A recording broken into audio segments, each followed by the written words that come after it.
The final score, Wrexham 3, Como 2. First time we've beaten an Italian team, although no, it's not the Wrexham team, and it's not even 11-a-side football, and it's not even really football as such, but you know what I mean. And then Wrexham 12, the US women's national team veteran side 0. Huge entertainment the first day of the soccer tournament, and lots of innovations and lots of unusual things to talk about. But essentially, I mean, let's just get back to basics first. This is all about Wrexham growing the brand, becoming more known. The way that we are being discussed on social media, in the commentaries, you know, it is a little bit mind-blowing, like so much that goes on with Wrexham. They are talking about us like we are football royalty. I'm enjoying that. And yeah, it's been fun. I mean, the actual football itself, you know, as we've talked already, it's not the real Wrexham team. We have a couple of current players, a couple of legends, a couple of players with no actual affiliation to the club. And yeah, it's fun. It's good. We enjoyed it. And beating Como, yes, second division Italian team. They've got Catrone up front, who destroyed, say word, in the second game. Absolutely sensational. But we handled him pretty well. They are players, a few of them, who've been playing in Serie B in Italy, and yeah, we showed up well against them. So it's just brilliant fun and brilliant to see some of these old Wrexham stars on the pitch. Lee Trundle has clearly become a cult hero. Wasn't able to make much impact in the first game. Made a hell of an impact in the second, though. So maybe just firstly looking through those games. The Como game saw us with a lot of the ball and moved it around well. But Como got a very early goal. Wrexham doing it the traditional Wrexham way that we've got used to since the takeover, where we let a goal in the first minute and we don't panic. And even though we actually go 2-0 down, we still come back and win with the last kick of the game. Not that you have much option in this format other than to score with the last kick of the game, but you know what I mean. So it was an heroic game in that respect. At 1-0 down, I mean, we still looked, to me, the better side in terms of possession, but maybe we're taking a touch too many sometimes around the edge of the area. Lee Trundle wasn't being able to really get much change out of their defenders, and he was getting crowded out. When Andy Morrell and then Louis Lloyd came on, they gave more movement up front, and we started creating more.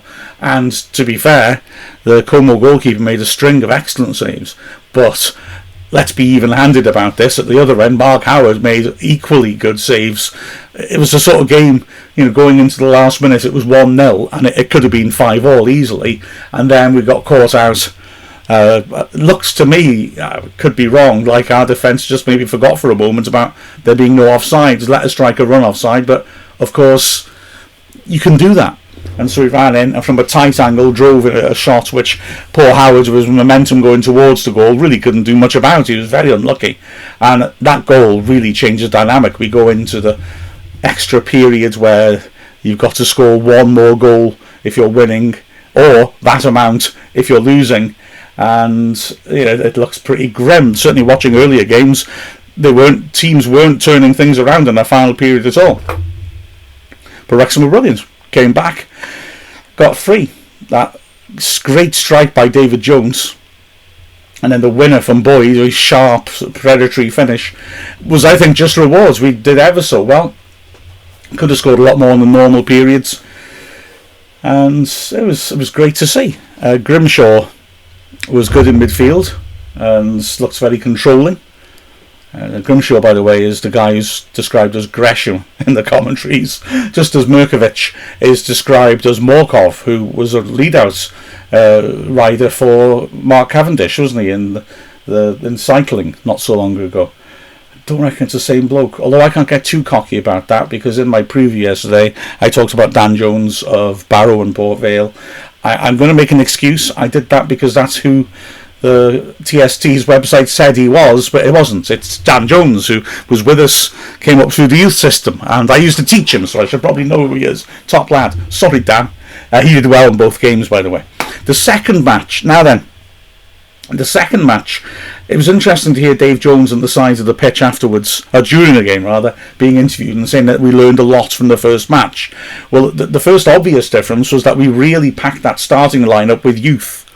So there was a almost complete absence of the veteran players in there, and the young lads had their legs, ran. There was lots of movements. We pushed on straight away. Now, I think, to be fair, already seen in their first game that the US women's team, some of their players, as I said in the preview, really were players from a much earlier era, and maybe that was a team you'd expect to get at, and obviously we dominated them. It was 12-0, but that pace and movement early on, Louis Lloyd tremendous up front, Dan Jarvis was loving it, cutting in from the left on his right foot, trying his little step overs and rollovers, and they were working. Were really, really impressive. The score could have been horrible were it not for the fact that Lindsay, I've forgotten, Harris, wasn't it, the goalkeeper, was magnificent. Just absurd.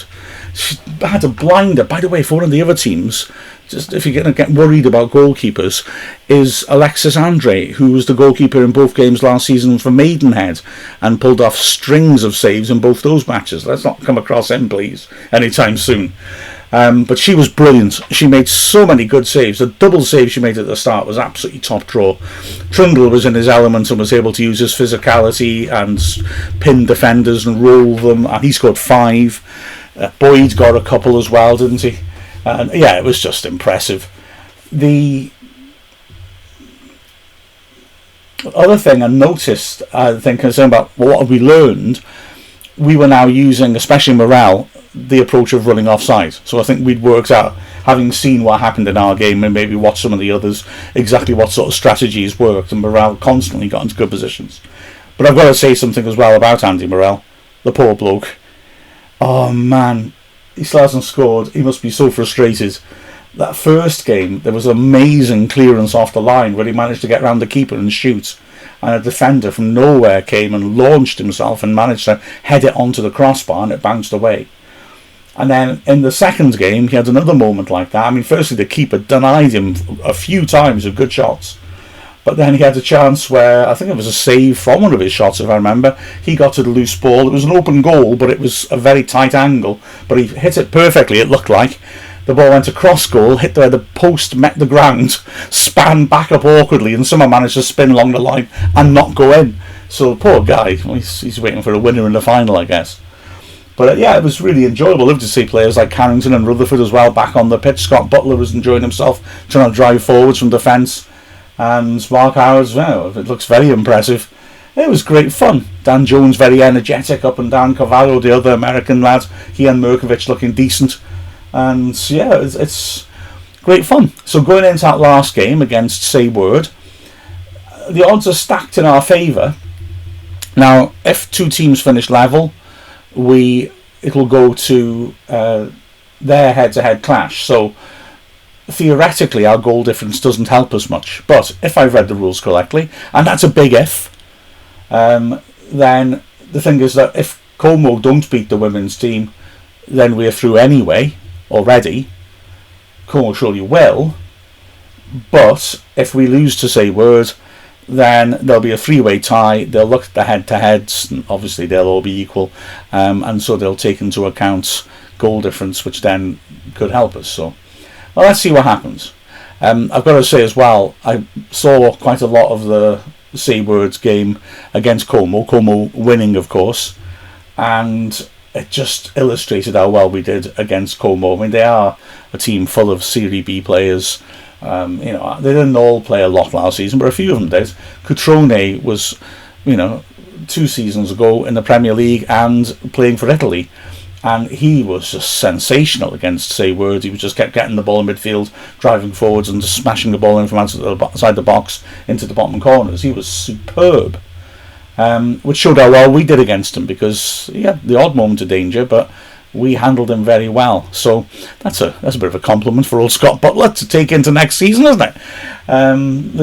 So it'll be interesting tonight, and Say Word showed enough to suggest that they will test us. Jota up front from Gambia is a huge target man.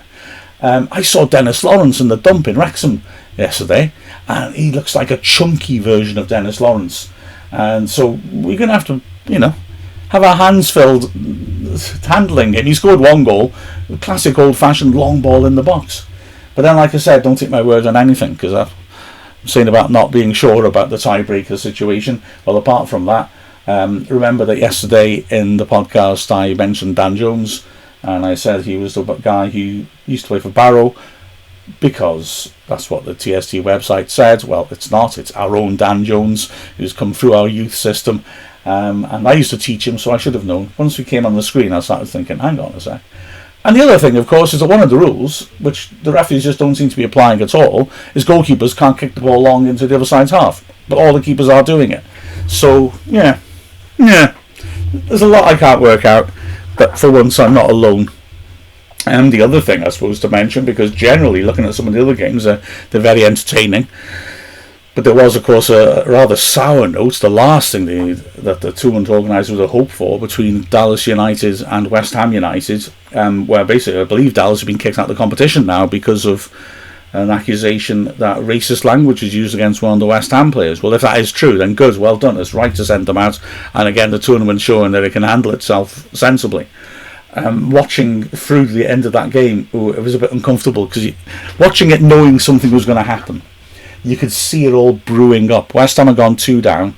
They didn't take up well to it. They had a player running in the box. For me, a blatant penalty on him. The defender put his arm across him and actually grabbed hold of the inside of his collar and pulled him down to the ground with his shirt. It's a penalty. Well, every day.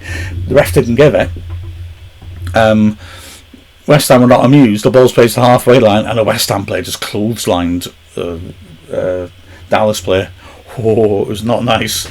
And the ref didn't give a foul, and the ball rolled on to another striker, and Elliot Ward just went right through him, just nailed him, and the ref did get a free kick and yellow. But it was all bubbling up, and the game was halted for a little time while players were complaining about that. You had 2 Dallas players rolling about on the floor, and it all got very unpleasant. It wasn't clear exactly when anything was said or what was said. There were long conflabs on the side of the pitch when they got together for that ceremonial toss for which end to kick towards the extra period. Initially a West Ham coach was there with the Dallas captain looking a bit confused, and the coach was talking to the referee and then walked away, and the referee seemed to be expecting West Ham's captain to come up so they could do the toss. But instead, David Martin, was the son of Alvin Martin, isn't he, the goalkeeper, who played a bit for Liverpool. He comes up, and although the commentators were talking, you could hear snippets in between, and you could hear him saying, "We're not playing," and then the referee saying, "Well, that's your decision then." Then you couldn't hear a bit more, and then you could hear the referee saying, "Well, look, I was there and I didn't hear anything, but West Ham, look, they looked certain that they knew what had happened and what had been said, and quite rightly they stuck by their guns and refused to play, and obviously the inquiry into it has fallen in their favour." So that's a really unfortunate thing to have happen. Let's get back onto the fact this is a fun football festival and enjoy ourselves. Have a look what Wrexham do. Let's hope we can get through and get into the knockout stages where anything can happen. So, with a final score, hang on a second, of Wrexham 15, the other side 2. I quite like those numbers. I'm Mark Griffiths from Wrexham AFC.